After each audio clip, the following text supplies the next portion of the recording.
Since it was launched 10 years ago, BookBug has provided well over 6 million books to children across Scotland. Last year alone, more than 600,000 parents and children took part in dedicated BookBug sessions.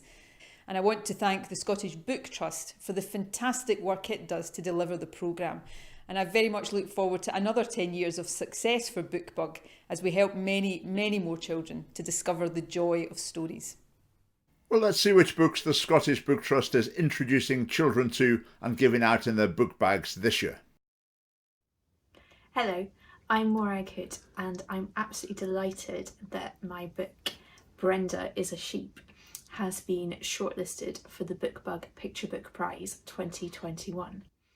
And this is a story which is all about Brenda and what an excellent sheep she makes. They might think this is just another crazy book trying to teach kids that they are whatever they think they are, thereby promoting transgender ideology. But oh no, this book's a lot more sinister than that. So Brenda the Sheep, a lovely story that teaches children to ignore their fear of people who are concealing their true identity and obviously intent on seriously harming them. Children can just be so prejudiced against deceptive predators, and this book will help children to see them as potential friends instead. It will also help misunderstood predators to overcome the reluctance of children and gain their confidence. It used to be that predators plied children with sweets and other goodies to establish a relationship, but this book shows that in the 21st century, children can win over predators by the very same method. If that's not a message of equality and love, I don't know what is. So boys and girls, learners, let's have a look at this book together. These are sheep. This is also a sheep. So it starts by striking right at the root of children's understanding of logic and species. This sheep is called Brenda. Brenda has a very nice woolly jumper. Ah, do you get it? Wearing sheepy clothes must make a wolf into a sheep, mustn't it? Brenda does all the things that sheep do. Because Brenda is a sheep. Ba, ba. She doesn't look very happy, does she? So you got the message? If you do sheepy things, that makes you a sheep. They obviously need to labour the point that Brenda is really a sheep, because it's obvious that she's actually not a sheep, but is a wolf.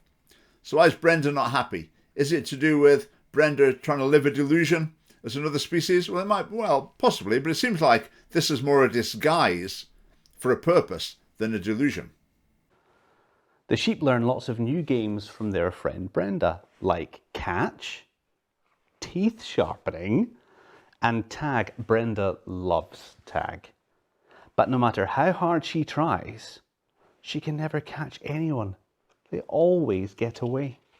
So the message here, predators can teach you new things to do, things you've never done before, and that's fine. Even if the new game seems like the predator is wanting to harm you, like running after you to catch you, just don't worry about it. Seems to be the message. The sheep think Brenda is probably the best sheep they've ever met. She's so very tall, has nice pointy teeth, and her wool is all knitted and colourful. All the sheep want to be just like Brenda. So Brenda is the best sheep because she is actually nothing like a sheep. The other sheep admire nothing more than a sheep that actually isn't a sheep but is a wolf. But Brenda has other things on her mind. She's working hard on her special mint sauce recipe. The sheep have never had Brenda's special mint sauce, but she tells them it's very tasty. You just need to find the right thing to eat with it. Oh. Luckily, Brenda knows just the thing. She's getting ready for a feast. The sheep are very excited. Brenda tells the sheep to go to bed nice and early. She says there'll be a surprise for them in the morning. A delicious surprise. Oh. So here, Brenda's intention to kill and eat the sheep is obvious. Brenda counts them on her claws. 1 yummy sheep, 2 yummy sheep, 3 yummy sheep, So Brenda the wolf salivates at the sight of actual sheep. By the time Brenda wakes up, the sheep have made a surprise of their own. There's grass stew and grass pie and grass burgers and grass lasagna and grass sandwiches and grass sausages. And for pudding, grass biscuits with a delicious sauce to pour over it all. This is not the feast Brenda had planned.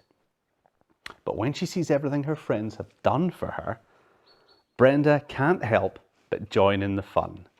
Because, after all, Brenda is a sheep. So the overall message: when a deceptive predator is obviously intent on doing you serious harm, just give them some nice food and they'll turn nice and be your friend. Now, partly this book, is he just promoting transgender gibberish? I mean, this is the Scottish Book Trust. They've got a track record of doing that.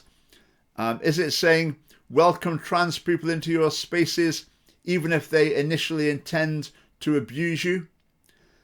But it's hard not to see another message beyond it. It's hard to see anything other than making children more open to adult predators. So saying to children, if an unfamiliar adult is trying to be your friend like a child, treat them just like a child friend, even if you have good reason to be scared of them. And if it's not giving that message, what is the message supposed to be? Is the message supposed to be just being nice to people wins them over? I think it's pretty naive if anyone claims that that's all this book is getting at. What does the author say about it? How do the Scottish Book Trust interpret it? All the libraries that will stock this book, what do they make of it? All the schools, the teachers that will read it to their classes, what do they make of it? Or do they not think about it? I mean, are they the real sheep in the story? So obviously this is based on the idea of a wolf in sheep's clothing. In other words, beware of people concealing their true identity. But this book inverts that message completely and says don't beware.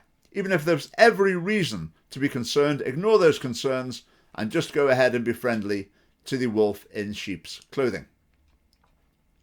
Right, while we're at it, let's look at another one of the two books the Scottish Book Trust is distributing this year. This is a giraffe. Oh dear. That's a bit rude, isn't it? Yeah. It's a bit naughty. That's pretty vulgar, lowest common denominator stuff, isn't it? I mean, the third book that they're recommending is actually a lovely book about bird species with information like a spotter's guide, great paintings. I mean, Scottish Book Trust, how on earth did that slip through the net? A couple of years ago, I made a video about the Scottish Book Trust. They'd published a book for distributing in school, all sorts of politicised content. But one of the stories was about how someone joined the Sisters of Perpetual Indulgence, and what a great thing that was. You might have watched my video about their antics recently. I mean, their recommended book list, 18 out of 21 of them, were about left-wing progressive political causes. There's a link to that video at the end of this one. But just to finish, the Scottish Book Trust would like to thank you for funding them through your taxes. And if you'd like to fund the Scottish Family Party to fight back against this sort of thing, you're going to need to join us. And then at least you'll be funding both sides of the argument. Thanks for watching.